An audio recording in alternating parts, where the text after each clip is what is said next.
উনি কোনোভাবেই কোনো সাবেক প্রধানমন্ত্রী নন। উনি ৩টা নির্বাচন জবরদস্তি করে জোর করে উনি ক্ষমতা দখল করেছিলেন। শুধুমাত্র এই কারণেই ওনাকে ধরেন অন্য সকল কিছু থেকে বাদ দিয়ে দেওয়া উচিত।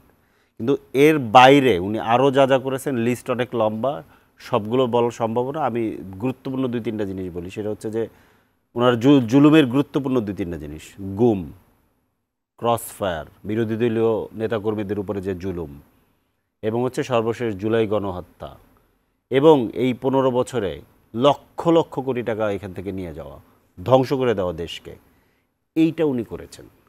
এবং ওনার আসলে পরিচয় হচ্ছে উনি এখন হচ্ছে একটা শুধুমাত্র গণহত্যাকারী, অন্য কোনো পরিচয় নাই তার, শুধুমাত্র গণহত্যাকারী। এবং ওনার যে দল, উনি যেটাকে দাবি করেন, এটা কোনো দল না, এটা একটা মাফিয়া সিন্ডিকেট।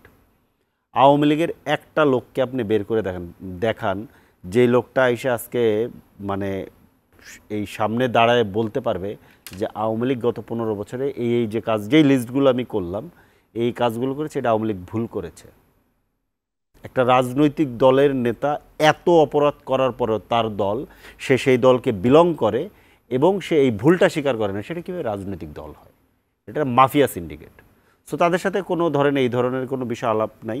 এবং হচ্ছে আওয়ামী লীগের এই মাফিয়া সিন্ডিকেট, শেখ হাসিনা সহ, এরা একটা ফ্যাসিস্ট রাজনৈতিক দল। ফ্যাসিস্টদের সাথে কোনো আলোচনা হয় না। নির্বাচনটা হিসাব তো অনেক পরে।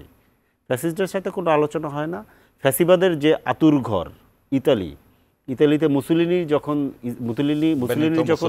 মুসোলিনির যখন ফ্যাসিস্ট শাসন চলতেছে, তখন ওইখানকার একজন গণতান্ত্রিক বিরোধী দলীয় নেতা বুরুন্ডি, তিনি বলেছিলেন যে ফ্যাসিবাদের সাথে কোনো আলোচনা হয় না, কোনো নেগোসিয়েশন নাই, ফ্যাসিবাদকে ধ্বংস করতে হয়। আমাদের দুর্ভাগ্য, আমরা ফ্যাসিবাদকে পুরোপুরি ধ্বংস করতে পারিনি, কিন্তু এই লড়াই আমাদেরকে চালিয়ে যেতে হবে। ফ্যাসিবাদ সব কিছু মিলিয়ে ফ্যাসিবাদ হয়। এটার একটা রাজনৈতিক রূপ থাকে, বুদ্ধিভিত্তিক রূপ থাকে, কালচারাল রূপ থাকে, তার একটা বিরাট অর্থনৈতিক ভিত্তি থাকে, লুটপাটের অর্থনীতি, তার একটা সমর্থক গোষ্ঠী থাকে, সব মিলিয়ে। তো এই যে ধরেন যে ভিত্তিগুলো, এই ভিত্তিগুলোকে ধ্বংস করে ফেলতে হয়। সমর্থক গোষ্ঠীকে আসলে তো ধ্বংস করা যায় না, সমর্থক গোষ্ঠীর ভেতরে আসলে এই জিনিসগুলোকে ওপেন করতে হয়। মানুষকে ধ্বংস করে তো আসলে হয় না, কিন্তু এই যে আইডিয়াগুলোকে ধ্বংস করে দিতে হয়। সো এইটা হচ্ছে ফ্যাসিবাদ। আমরা আসলে এই কাজগুলো প্রপারলি করতে পারিনি।